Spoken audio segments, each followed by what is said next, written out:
Hello, everyone. This is the Kiltz Health live stream with Dr. Nelson. I am Dr. Nelson coming to you from Central Florida. Please put in the chat where you're watching from.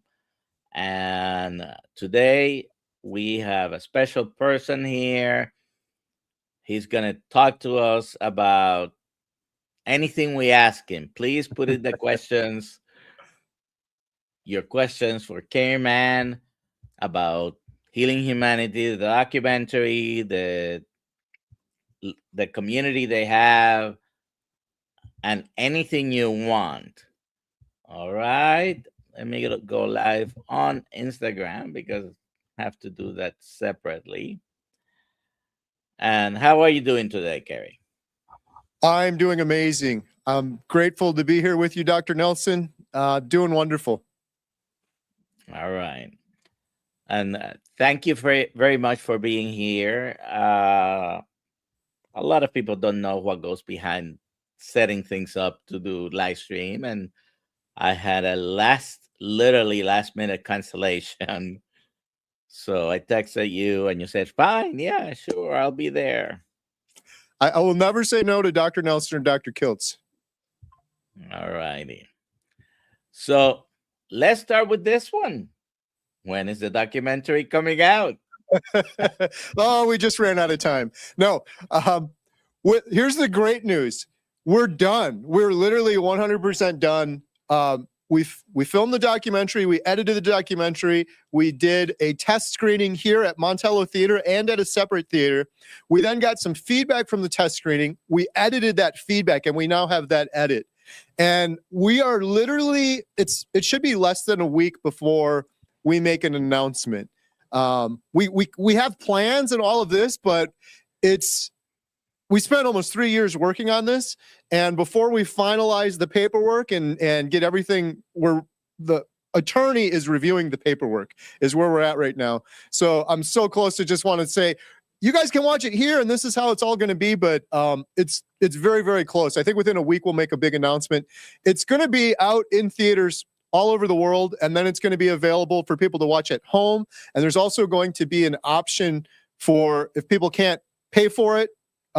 And eventually we want to have it just on YouTube and free for the whole world, because that was the plan all along, was to make it as accessible as possible for everyone. But I literally last night, I just watched the final version because we made a couple adjustments after our test screening here at the theater. So I'm excited for everyone to see it. All right. If you have any questions for him, please put them in the chat. Now, it's likely, let's say, nothing is final until it's really final and done, but it's very likely you're going to use a distribution method like our friend Dave Feldman is using, and his company, to distribute the cholesterol code. And for those that came in late and don't see it in the chat, I am hosting the screening for the cholesterol code in Central Florida, and Dr. Ovadia is going to be hosting it in St. Petersburg. I'm going to put in the chat, and please go there and buy your tickets. In order to go with the process, there is a certain amount of time and a certain amount of tickets that need to be sold. Otherwise, it may be canceled. So I don't want to do that. So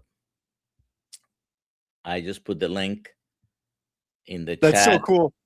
I was going to say, Dr. Nelson, there's also a showing happening in Schaumburg, Illinois, that's hosted by Jenny Middich of the Cholesterol Code. And Jen and myself and Adam are going to attend that one. When is that one? That one is, I can't pull up my thing right now. I think it's in April. I want to say like April 13th. But if anyone wants to go, the best thing is, because I'm probably screwing this up, just Google Schaumburg, Illinois Cholesterol Code showing, and you should be able to find it. It's on a similar link that Dr. Nelson just posted. It's on Gather's website. But yeah, our plan is to do a similar release that they're doing, which is a really cool way of doing it. So we'll be able to have Healing Humanity in theaters all over the world. And we've done so many meetups all over the country. Like every place we've done a meetup, I don't think we'll have much of an issue filling up a theater and having someone host it. So Dr. Nelson, this is good experience for you with the cholesterol code. And we're hopeful that maybe you'll host one for Healing Humanity shortly after. So, and we're planning with the Healing Humanity one, we're planning, and I say we because it's not myself only, and I haven't even told Alia, but we're going to do a little bit of a bigger thing, okay? For when your documentary comes out, and we'll have a showing maybe attach it to some sort of meetup. Yeah. So I'm hoping we can do a lot like that. It's the whole technology to do these showings on demand, like Cholesterol Code is doing in many of the theaters. It's really cool. We could actually do like a meetup ahead of time and then show the movie, or we could show the movie and then afterwards, in some cases, in some theaters, you can actually do a Q&A where we could say like, hey, let's pull Dr. Kiltz in from Florida and have him on the screen, or Dr. Nelson, Dr. Kiltz, or Dr. Barry, and actually do a Q&A right there in the movie theater with people sitting in the audience, and they can see and back and forth and ask questions. So there's lots of little interesting features like that that we could take advantage of. So I know that over the past 2.5 years, you've been asked a bunch of questions about the documentary, but take me a little bit through that moment. And we've been trying to pinpoint the date behind the scenes here, but it was either late spring, early summer that you decided to, let's make a documentary. How hard can that be? Easy, right? Yeah. Take me through what happened next. And so how soon did you realize it wasn't exactly as easy as you thought? So I know you're a doctor, Dr. Nelson. I hope you can do some therapy with me right now too. We'll do a little talk therapy. Yeah, it was day 67. Emma and I were like, we should do a documentary. Exactly. Like, how hard could that be? And honestly, this is what I was thinking, Dr. Nelson. Here's my phone. I'm like, these stories are so powerful. We're seeing incredible healing on YouTube, but why isn't there a documentary on Netflix or Amazon or HBO or one of these big streaming services? The stories are so powerful. I think the stories outweigh the medium. And so in my head, I'm like, I don't know, I'll just film it on my phone or something, but nobody's doing it. That was my thing. I'm like, and the reason I was excited about doing a documentary is because many, many years prior, I saw a documentary on Netflix called Fathead. And the guy that made it was, like you, Dr. Nelson, a stand-up comedian. And he knew nothing about doing documentaries. And he did it like with an old school, almost camcorder, like a VHS camcorder. This thing was on Netflix, though. But it was so strong because the doctors he had in it and the stories he had in it and the common sense, it was so powerful. So in my head, I was thinking of Fathead. Like we need a Fathead, which was for keto, but we need that for carnivore.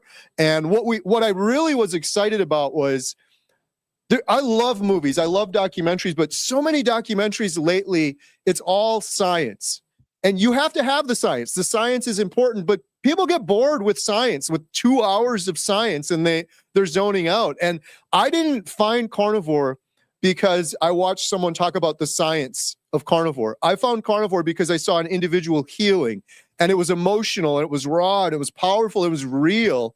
And I'm like, that's what I want a documentary about. People that are healing, supported by experts and doctors, but the main spotlight is on the people and the individuals. So yeah, when I first announced it, I'm like, oh, how hard could that be? We'll just film it. And the crazy thing with that, Dr. Nelson, it's interesting you asked this because I recently rewatched that clip. It was me on my YouTube channel with my daughter, Emma, day 67. And when I said it, I had, I don't know, premonitions. Some of the things I said, it'd be really cool if we could get like, I don't know, like Dr. Barry, and maybe we find someone that's way overweight and we follow him for like a year. And then Emma was saying, maybe we find someone with, not just for weight, we find someone with type 2 diabetes or autoimmune disorders. So it's kind of crazy rewatching that 2.5 years later. And almost all of those things that we said, which were really naive, like, oh, no, we'll get Dr. Barry, we'll get Dr. Chafee, we'll get all these doctors. It's crazy to me. It all ended up happening. We'll find some guy and follow him for a year. We found Bill Knott and several other people as well. But most of what we mentioned in there happened. But yeah, it was long story, too short because I'm rambling now. It's way harder than I ever would have imagined. And I'm so thankful, grateful, blessed, relieved, taking a deep breath that we're done with the main documentary now, because it's one of the hardest things I think I've ever had to do my entire life. Definitely wouldn't have done it if I wasn't carnivore, I'll tell you that. So this has been, I believe, it has been an education for you, right? Because you've interviewed a lot of people and you've learned from a lot of people so many different things. Yeah. What is the biggest thing that you think you found out from one of those experts? What is the biggest thing that you learned from them? Yeah, that's a great question. The biggest thing I learned is that when you're interviewing someone, it has nothing to do with the questions you ask or talking, and everything to do with just listening. And I've really found that to be true. Some of the best moments we have in the documentary aren't because I asked some brilliant question. It was more so because I just shut up and allowed that person to be comfortable and share their truth. There's really been something I learned along this process was there's a yearning for these individuals to tell their truth. And Adam said early on, this is something that was really powerful for me. He's like, Kerry, this is bigger than us. And that took a big relief off of me. And it's not just like something we say, it's literally true. It's bigger than us. Like, we set up the cameras, we do all of that. But ultimately, when you hear Bill Knott's story or Jeff DeProsperous or Lynn or any one of the 60 interviews that we did, it's the stories that are so powerful that really stand out. And the other thing I learned early on, we consulted with several people that have done documentaries in the past. I've done a lot of video stuff with YouTube, but documentaries are completely different. But one person I talked to early on, Chad, his name's Chad. Chad, if you're watching, he told me one piece of advice that saved me so much. And that advice was, if you're doing an interview and the person is getting emotional or they're really getting into their story, never, ever, ever interrupt them. And that is a huge mistake I would have made that frankly could have ruined several very important parts of the documentary, because Bill got really emotional. He was one of the first people we interviewed. And I just wanted to move the microphone, get up and go give him a hug and stop the whole thing. Because I'm like, he's crying. I'm just sitting here like a jerk staring at him while he's crying. Like, this is brutal. It's so hard to do. But in retrospect, Bill needed to do that. That was like therapeutic for him. Get this off his chest, like tell his story. And if I would have interrupted it, it would have stolen that from the audience. I think it would have stolen it from Bill, but that happened several more times. This is like turned into a really quite emotional documentary. Several of the stories have just been really powerful that way, where it's the hardest thing in the world. Just sit there and stare at someone while they're kind of breaking down. But that was some advice I got early on that really, really helped. And I've seen some of the previews you've shown, different versions. Haven't had the chance to watch the whole thing. I will as soon as it comes out. But I think it's going to be powerful already. I think, and it's because you're not there trying to explain how, ketones go up and how you're documenting the stories. You're concentrating on the stories, and hopefully that impacts other people that can identify with that particular person that they're going to be watching at the moment. Yeah, absolutely. And just to your earlier question, that was one thing that's been so hard about this entire process. And advice someone gave me earlier on, and that advice is you can't please everyone. So we said from the beginning, and we stuck to it, this documentary is, the spotlight is on people, supported by science and experts. We got 9 incredible doctors and experts in the documentary. So there's science and there's experts in there, but the main focus is the stories. But there's going to be people that watch this and they're like, yeah, but what about fiber, or what's happening to the ketones in the body on carnivore versus keto? And there's no way you can answer all of those questions in a 2-hour documentary. That's been the hardest part for us, is finding the balance of the story's mainstay supported with some of the science. But I'm really happy with what it came out as, because we learned when we did the test screening, it's achieving what we wanted. But the goal isn't to have someone watch this and be like, all right, I'm going to go immediately start carnivore right now, and I'm going to fix my metabolic health right now. The goal is for them to ask more questions and do their own research. On my YouTube channel, that's been one thing that always scared me. From time to time, I'd get people that are like, that's it, I'm doing carnivore. I'm like, no, like I want you to, but do your research first. Like really dig in there, because carnivore isn't just about eating animal products. There's nuance to it, and you can really screw yourself up if you don't know what you're doing getting into it. So that's really the goal, is to inspire people to want to ask more questions and then do more research. And then later have the series where we can really dig into some of those topics more, like heart disease. We talk about heart disease in the documentary. We've got Dr. Ovadia in the documentary to support it.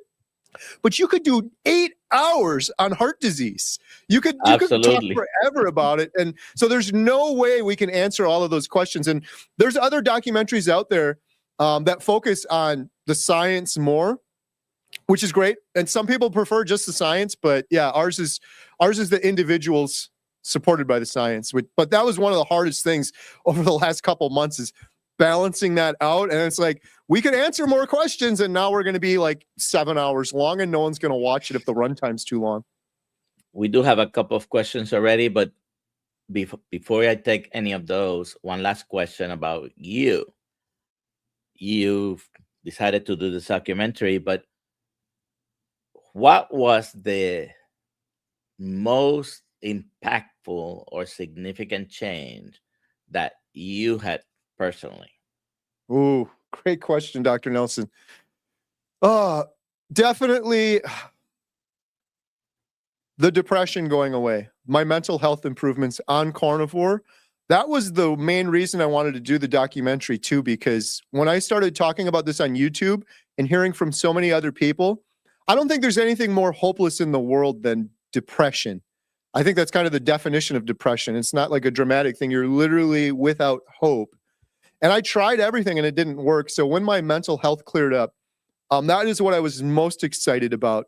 The other thing that was incredible for me was my congestive heart failure and my irregular heartbeat reversing, which maybe is going to allow me to live a much longer life where I would have died much younger or earlier. So it should probably be more significant, but honestly, the mental health improvement is the most significant change for me, because I had so many health issues, but I tried everything to fix my mental health. Like I was making deals and bargaining with God, anything I can do. I tried all the standard of care. I tried every medication. I tried therapy. Everything they told me to do, I tried for years and years, and it never helped. And the fact that this helped, and so quickly, and then so many other people pouring in with their stories, I'm like, the world needs to know about this, especially now in this day and age when you look at some of the statistics out there. It is jaw-dropping, the rates of depression, schizophrenia, bipolar, anxiety, and it's happening younger and younger to this next generation. So that was definitely the most significant change for me, my mental health improvements. And it's, I think, a powerful story when you see that. In fact, when I decided to go carnivore, it was not after watching. I didn't even know, by the way, at that time, who Dr. Berry was, who Dr. Baker was, who Dr. Chafee was, Dr. Kiltz, Dr. Ovadia, Dr. Boss. You can mention them all. I didn't learn absolutely anything from them yet because I wasn't watching them. It was you interviewing someone whose major changes were twofold. One of them, yes, there has been some weight loss, and the other one, deep depression lifting. And I always think that that's a very powerful thing, because when someone feels hopeless, and I've been around probably since the age of 5, I've known about suicide, because someone, we used to go to church together. I was just a child, he was an adult, but it was someone I knew, and there was suicide there. And at the time, I didn't understand. As a physician, I can try to relate. When you lose hope, it is painful. Literally, depression hurts. Mm. And now, once I found this, I jumped right into it. However, I had been doing a very strict low carb diet for about 6 months, and I had done, I've known about Dr. Atkins diets for 35, 40 years probably, but I was doing at the time, and I just jumped into it. I've never had the keto flu. And you just mentioned that if someone asks you now, you would tell them go slow, but you didn't go slow when you found out. You jumped into it, right? I did jump in, but I did do keto on and off for years. So I had some experience. All right. So this is just a comment, and then we're going to take a couple of questions. Hello from West Virginia. Jeff's wife is saying the most overweight state in the U.S. Maha bill was just passed by state legislature. I am really hoping local doctors are forced to get CEU in nutrition.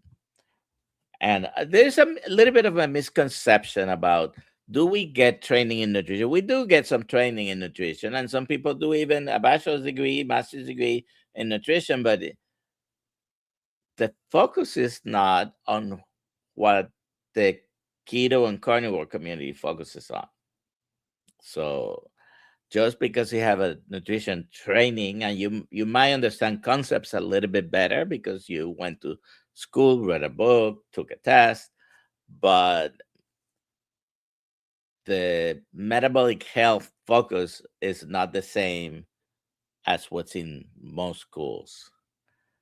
All right, so let me take a question. Let me if I miss a question, please put it again.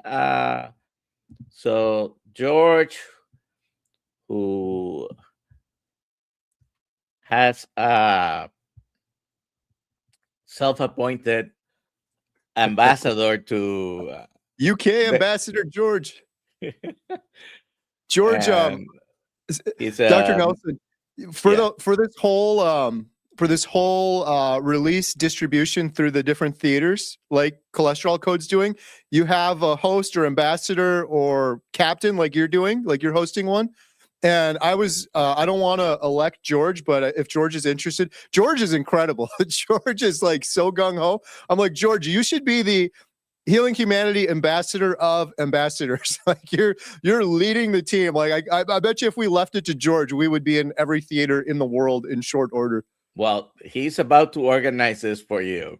He's asking, can we have teams of volunteers to represent us in the theater lobbies for questions and answers? And that is a great idea. You know, it's so good. Just real quick. So I mentioned Dr. Nelson. For those that don't know, we did a test screening here at Montello Theater and then at another movie theater to the general public. Like we bribed these people. We paid them $15 to come in blind. We did newspaper ads. These weren't my carnivore audience. We hid it from the carnivore audience. We did a newspaper ad. People came in. These people were clueless. Many of them are like, I don't know what I'm here to watch. I just want the $15. And long story short, we allotted a 15-minute Q&A after the documentary played right above my head. Went on for 2.5 hours. We had to ask people to leave. We're like, we got a movie started. We got to go. Dr. Nelson, it was fun. You joined me on the Thursday night, and we give you all the hard questions because I can't answer these, right? I'm learning as I go. But at this Q&A, I could answer them because these people were so new to carnivore. They were asking the most basic of questions. They were good questions, but just like, what about chicken? Can I eat chicken? Things like that. So the fact that we got that many questions from the general public means we're definitely going to get a lot more when we do more showings, which is what we want. The one and only Nicole. Hi, Nicole. Is asking, is Dr. Nelson a carnivore Uncle Fester? That's not nice.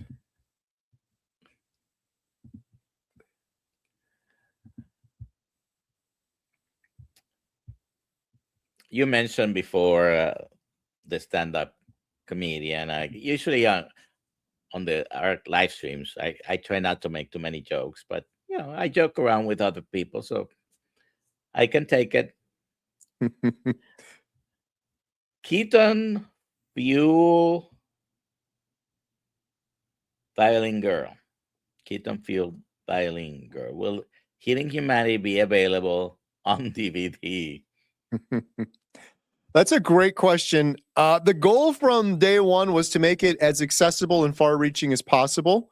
We don't currently have plans for that. Our plan is theaters, streaming at home, and then available, accessible like on YouTube or anywhere eventually. That's how these usually go. It's usually a hybrid, and people get upset. Like, why don't you just do it here, now? Depending on where you release it. Like, say if Netflix wanted to do this, you might not be in Europe for a while. Maybe it's in the US first, and they have all of these weird rules. So these are always hard questions to answer, but I don't know on that one. But if you can't watch it on DVD, you'll be able to, at some point, just pop it on YouTube or stream it from somewhere.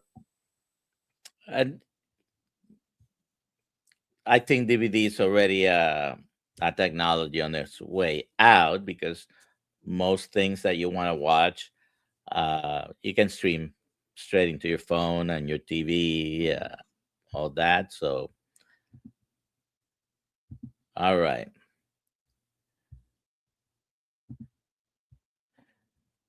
Larry Bryan is asking, Kerry, when you're finished and the documentary's out, will you make another one or do the stories you have been talking about? What are the plans for after the documentary? So if I make another documentary, my wife will leave me. That's official.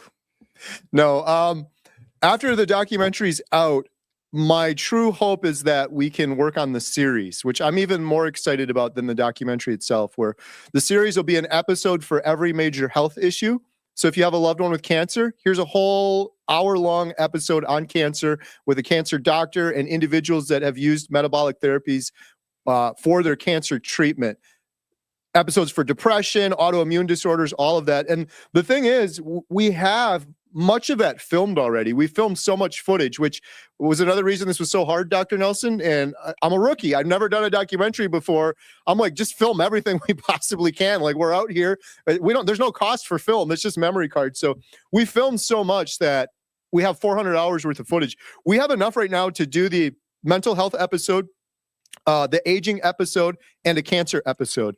We just don't, it's so expensive to edit it together that we're focusing all of that budget on the main documentary and now marketing the main documentary and getting it out to the world before we invest any of the money that we have left for the series. So definitely the plan sounds like it's going to be some sort of shorter versions, episodes focus on a particular health issue. Yeah, and not just the health issues, but also different topics. I'm excited about those too. Like, you probably heard, maybe you guys have had him on your channel, Hal Cranmer, the gentleman in Arizona that's running the long-term care facilities. Yes. He's one that I really wish we could have interviewed for the main documentary, but it just didn't work out. But we're hoping to film an episode all about what he's doing. 1 hour, Hal Cranmer, seniors and a proper human diet. Episodes, I have a gentleman named Arn, who's a veteran, and he's had incredible healing in his mental health and PTSD through a carnivore diet, and he's coaching other veterans, and I want to do a whole episode on that. So episodes on health issues, but also topics. Kids and carnivore is another one. Well, like, we could go on forever. There could be so many episodes when you really start thinking about it. Families and carnivore, there's so many out there. This gentleman that you mentioned with the assisted living facilities, Dr. Tro and his team are going to be doing a study in conjunction with them.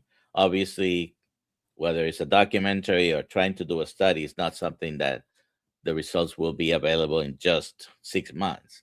So a Right. year, a couple of years, hopefully we'll have a lot more information. I think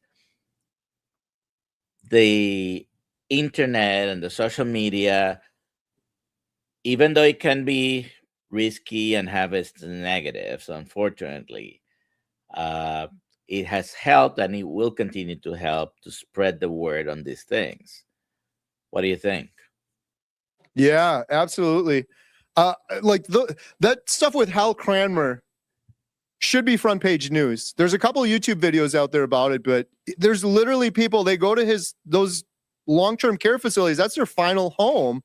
And that's it for the majority of people, but not the people that are going to Hal Cranmer's.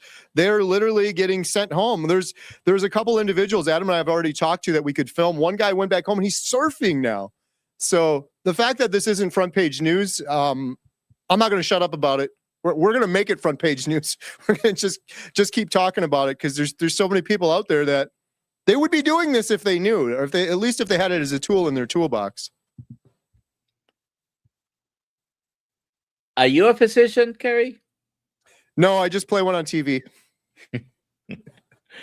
So the point being, you don't have to be a physician to bring to light the changes that can happen when you change your diet and use a proper human diet, right?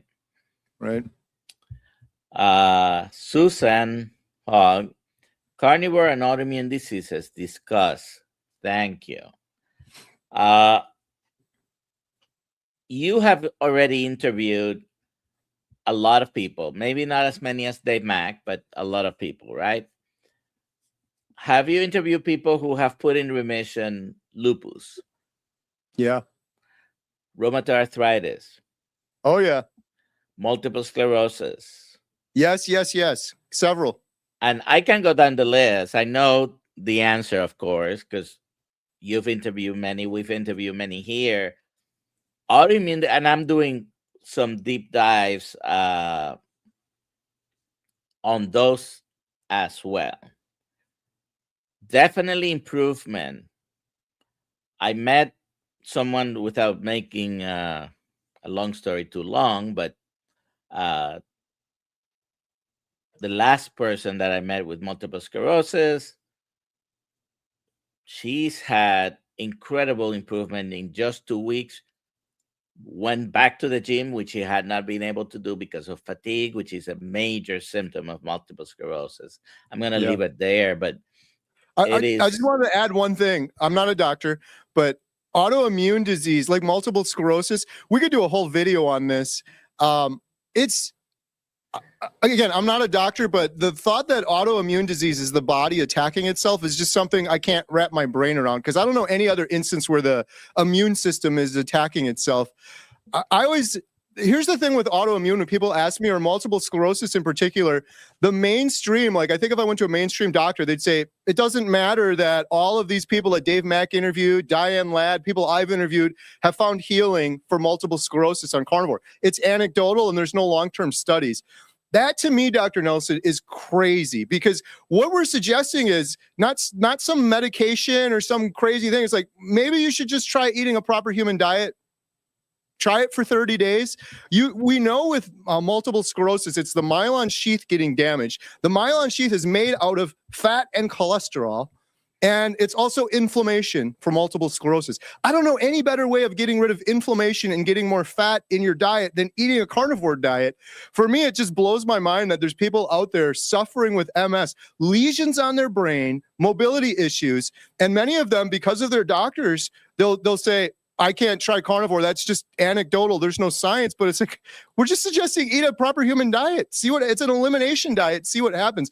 I know if I was diagnosed with MS, I would want to try everything I possibly could. And if there was something that was just natural I could try, maybe just give it 30 days and see 60 days.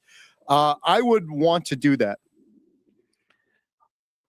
This is the way humanity has eaten for most, if not all, of existence. I'm not going to even mention a particular number of years because, if you believe in evolution versus creation, you might have different perspective on how long we've been here. But regardless, all its existence, this is the normal diet. Yes, we have added plants, but we always ate heavy meat.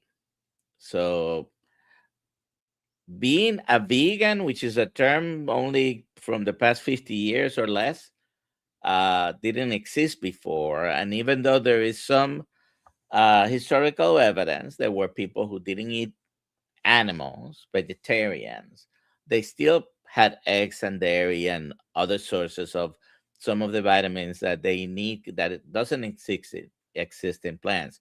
Regarding autoimmune, without getting into a class here, autoimmune issues, it is a little bit of a misnomer. Yes, the body is attacking some tissues of our own body, but it's because antigens that came into your body, and 99%, 99.99999% of those antigens were from plants, not from eating red meat, by the way. Right. Plants. They snuck in, your body's trying to get rid of them, and they look so much like some of the tissues in our body that our body then starts attacking those. But it's not that it's intentionally trying to attack our own body.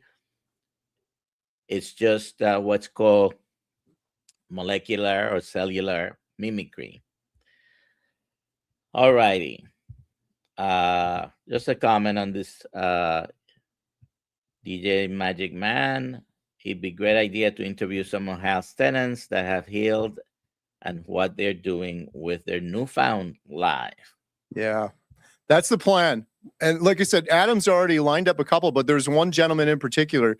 He's literally surfing. I'm like, wouldn't that be so cool to show the before in the home, and now he's out there surfing on the beach and get some footage of that and share his words and his story. So that's the goal. That's the long-term goal.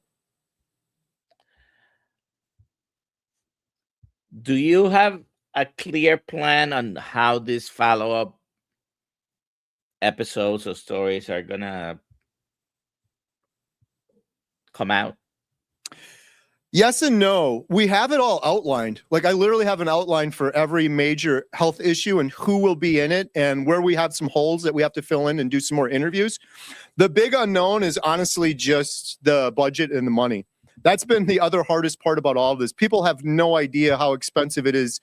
And I'm the cheapest person in the world. Like, everything that Adam and I have done has been incredibly diligent and frugal. Like, we filmed Dr. Barry with me and Adam.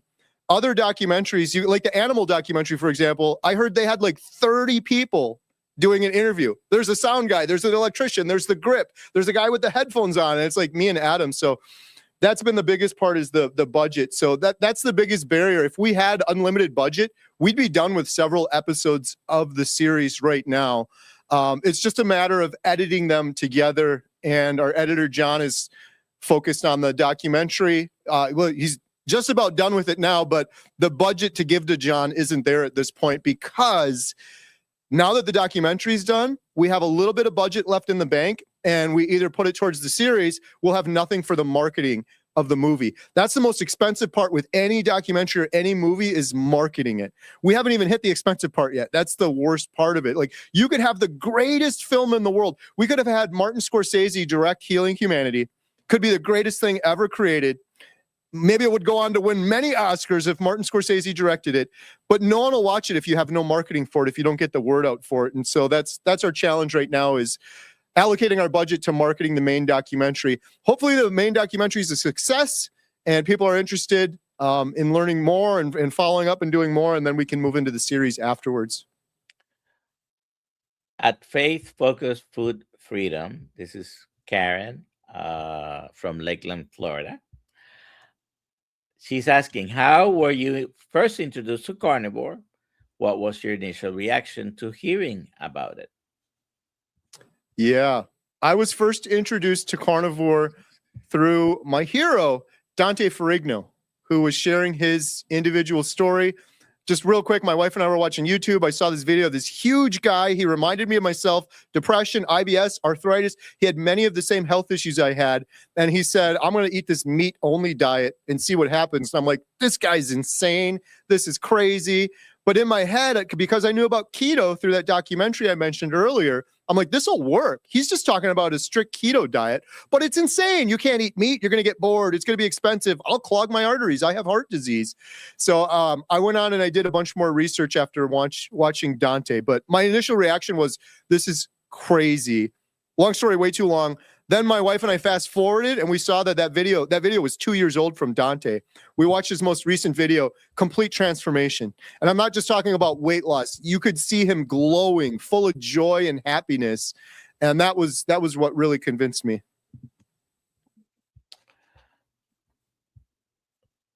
This is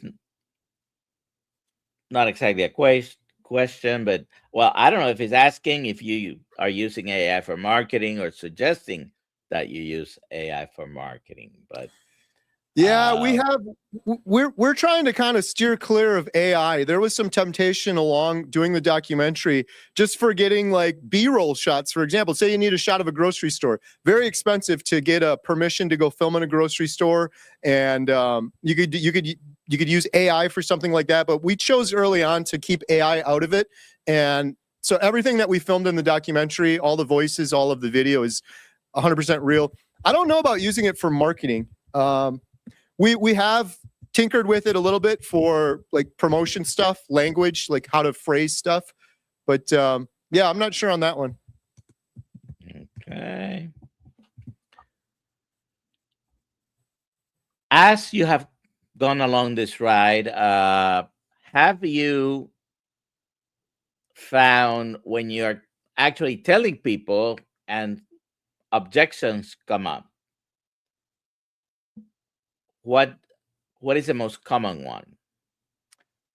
Usually it is cholesterol. You're going to have a heart attack. I've had so many people say to me after they learned I was starting carnivore, just wait. I want to see what your cholesterol numbers are after you have your blood work done. That's usually the big one.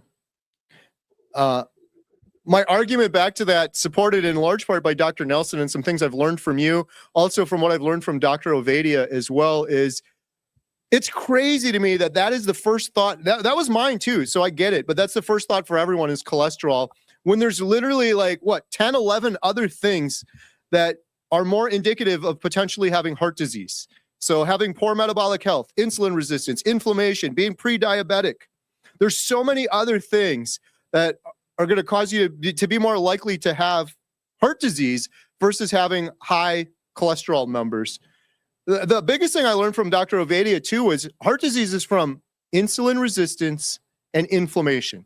And I don't know of any way better in the world other than fasting to get rid of insulin resistance and inflammation than eating a carnivore diet. Unless you're fasting, there's no better way to do it. So I'm not worried about those things. And I think we've been misled so much on so many things, in particular, heart disease, going back to the days of Ansel Keys. And people keep parroting the same thing. It hasn't been true for decades, but there's still that dogma out there, and it's hard for people to wrap their brain around it. And there are still a lot of people defending that, not, having a hard time believing that what they have known now for all their lives is actually not true. Yeah. That's one that blows my mind too, is it's like, sadly, I have a lot of loved ones that have died. My uncle died of a massive heart attack, my grandfather's stroke. None of them were eating a carnivore diet. They were eating the standard American diet. And when I look back at their lives, they both had an incredible amount of inflammation and I'm sure insulin resistance. They were eating standard American diet. They were overweight. They definitely weren't eating a carnivore diet. Interesting too, like we interviewed so many people for the documentary. One person we interviewed, one of my favorites, she's just amazing, G Brown, Hanging with the Browns, G and Frederick. And G said to me in the documentary, she said, Kerry, people keep telling me I'm going to die of a heart attack. And I tell them, give me a contract that says I will get 10 more years on carnivore and then I'm going to die on year 10. Or you can go back to the standard American diet. She's like, I will sign that contract. I won't even blink an eye. I'm not even going to think about it for a second. I feel so much better eating a proper human diet. I don't want to go back to what I was doing before. So I thought that was an interesting perspective on it as well. Because I'm like, yeah, I'm pretty much the same way. But for me, every one of my measurements for my heart has drastically improved. I guess if you look at only the LDL cholesterol, then some people would argue it didn't. But my CAC score is 0.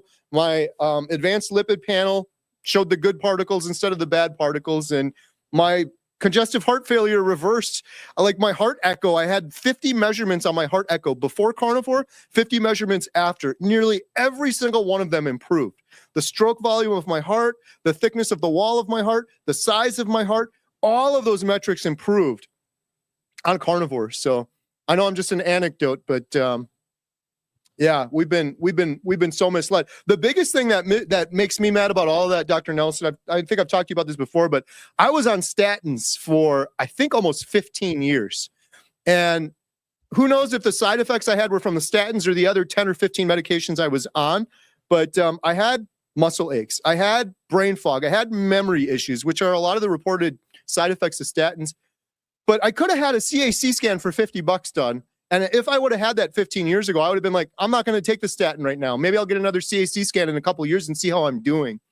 But my doctors never, you're one of the doctors, Dr. Ovedi is one of the doctors, talks about CAC scans, talk about advanced lipid panels, talk about insulin resistance and inflammation. But none of my doctors ever talked about that. My doctors only said, here's a statin for you. Here's some medication. Here's some flecainide. Here's some metoprolol. Here's some more medication for your heart you can go on.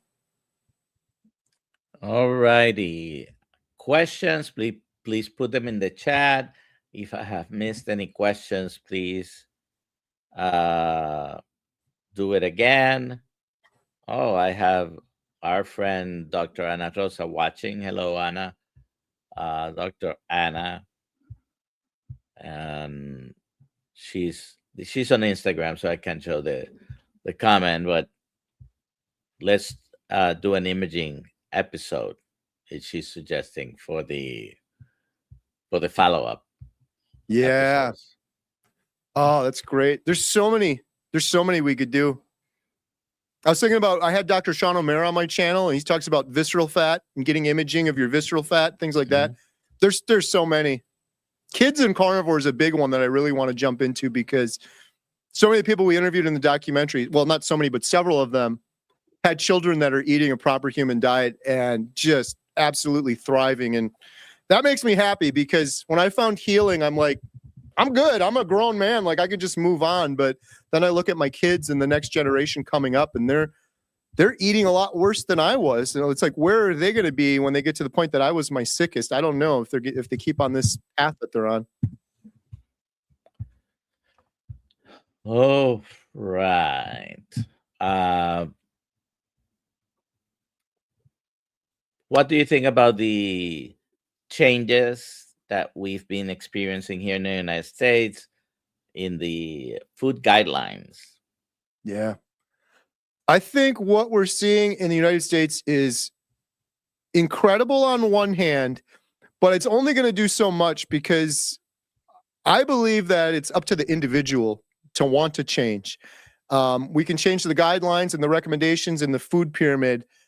I think it's amazing and incredible for awareness, because there's some people that just don't know. They're like, they've been told you got to eat low fat and you got to count your calories, and that's the only way you can lose weight, and you got to go off of this food pyramid. So I think it's great for awareness, but ultimately it's up to the individual to decide. It would be incredible if more changes came about in terms of what's actually being fed to our children at schools. Because that's one hard thing I've talked to a lot of parents about. They're like, I want to feed my kid a proper human diet or feed them better, and they go to school. And some kids go to school and they get multiple meals there, and most of those are horrifying. It's just like processed garbage. It's crazy. One other change I would love to see in the future is, I don't tinker around with politics or anything like that too much. I really don't know. I don't have enough energy to focus on that stuff. I try to focus on what I have control over, but it seems like there's a lot of government subsidies for like corn, for example. If you look at corn, you have high fructose corn syrup, which in Wisconsin, if I fly my drone up, it's just endless cornfields. And when I see that, when I'm flying my drone, I'm just imagining a lot of that's going to processed foods, high fructose corn syrup into the processed foods. And a lot of that's getting subsidized. And then meanwhile, I look at my neighbor who's right down the road from me. He's a 6th-generation farmer. He does regenerative farming. The cows are natural on natural grass. Grass-fed, grass-finished. It's the most, you drive by, there's birds flying through there, squirrels, cows. It's like the most natural thing in the world. But this guy, my neighbor, he's barely getting by. Like, I doubt he makes minimum wage. He works a full-time factory job just to pay the bills. But he's so passionate. Dr. Nelson, I went to church with him for years. Never said a word. Like, he was always so quiet. And one day I went to his house to buy some meat from him. They opened up a farm store. And I said, can I interview for YouTube? He just lit up. Anything talking about farming, that's his passion. And but he's making pennies on the dollar. So if we could have future changes, like with the government or subsidizing things, give that corn money to these farmers that are feeding us the proper human diet. This guy, I just worry so much. Like my neighbor Aaron, when he goes to retire, who's going to raise their hand and say, I want to do that. I want to work for pennies on the dollar, underappreciated, while I have to work 12 hours a day in a factory or a plant down the road because I can't pay the bills. So yeah, sorry, I'm rambling now. I think it's great for awareness. I'll also say I'm amazed at how quick it's happening. When I announced the documentary 2.5 years ago, I thought it would be decades before we'd see anything in the government close to talking about eating a proper human diet or changing the food pyramid. So all of that's incredible for awareness, but ultimately it's up to the individual. Yeah. I would say, unfortunately, politics has hijacked the subject. And we're not here to talk about politics, we're talking about health. And if you remember the 70s, or at least go back and study this, the early 70s, mid 70s, farmers were starving, having problems with growing their crops, and the government started subsidizing. Whenever the government starts heavily subsidizing any industry, eventually creates a problem. If you don't believe me, just look at student loans and universities. Yeah. Okay. Unintended consequences. Unintended consequences. And unfortunately, that has been the case. All right. Let me read this comment. Coach Juliet Edens, people don't want to get rid of the junk, so they push back with "you'll get a heart attack." It's just a defense mechanism for them, even if they see us losing weight, looking healthy, and off meds. Yeah. And by the way, Dr. Anna Gratitude came into the YouTube. She just made a comment here, and I can't find it right now, but she studied with Sean O'Mara, by the way. That was part of the comment. All right, so let's take some more questions.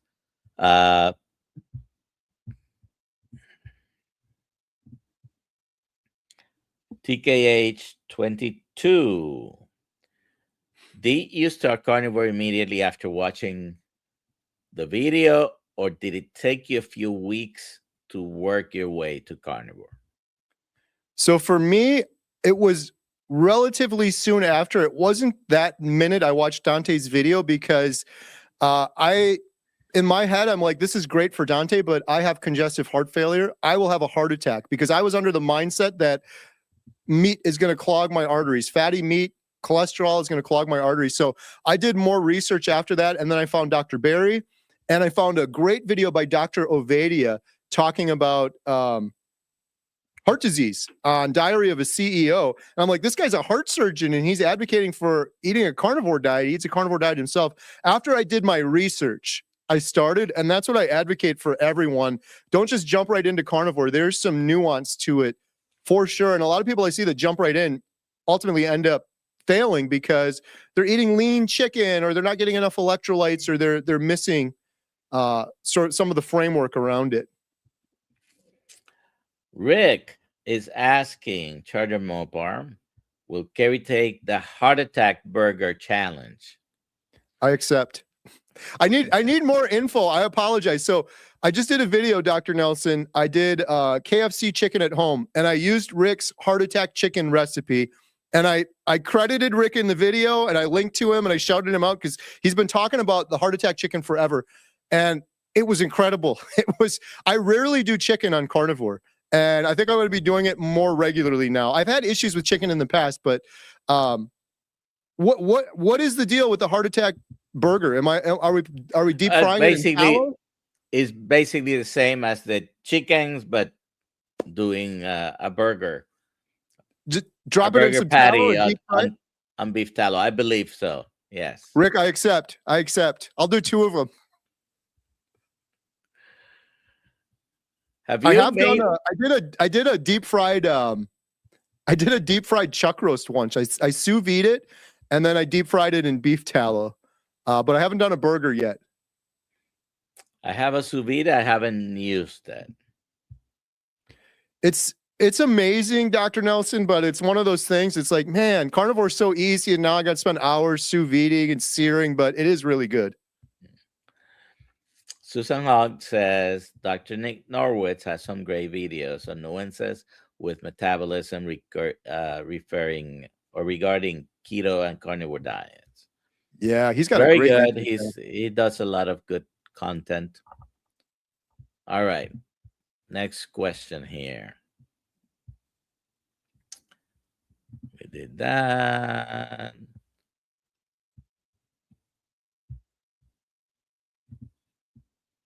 All right. Uncle Charlie asks, some people say sugar does not feed all kinds of tumors. Is that true or false? The sugar feed all tumors. What have you learned? What have I learned? Well, there's different types of cancers and they behave differently.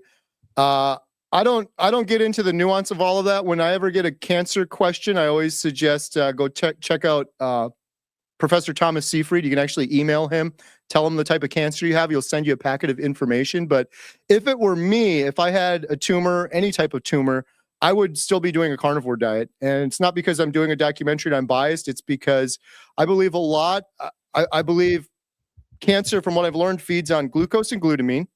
And so I'd want to eliminate those things. There's some weird cancers, I guess, that maybe behave a little bit differently. But I think I've learned from Professor Seyfried that chronic inflammation can damage your mitochondria and lead to cancer. And so getting rid of sugar for that reason, getting rid of the inflammation, getting rid of seed oils, anything that's inflammatory in my diet, the best way to do that, in my opinion, would be eating a carnivore diet. And then the last thing I'd say is I get questions sometimes like, would carnivore help with X? And then it's some random disease. And my answer is always yes. And it's because I overhype carnivore, but it's also because, like, if you're doing carnivore and you fix your gut microbiome, you now have more energy, your sleep improves, your immune system's stronger, your insulin resistance is gone, your inflammation goes away, you heal your fatty liver, you are setting yourself up for healing regardless of what the disease, issue, or ailment is. Other than fasting, I don't think there's anything better you could be doing to set yourself up for healing regardless of what the issue is. So, well, Dr. Kiltz talk about faith, fat, and fasting. We're about to end here, but in case you're here and you don't know who this man is or what his channel is, Homestead How, he started the channel doing homestead videos. It has now turned into a whole enterprise regarding the documentary and carnivore. So go and check it out. For those of you who are members of the Kiltz Mighty Tribe community, at 1.5 hours, 5:30 will be in our Zoom call, okay? So thank you, Kerry, for Thank being you. here. Yeah, I just want to say real quick, huge thank you, Dr. Nelson and Dr. Kiltz. You both have been incredible supporters of Healing Humanity. You've come to all of our meetups, and I really appreciate it. So thank you so much for having me. All right.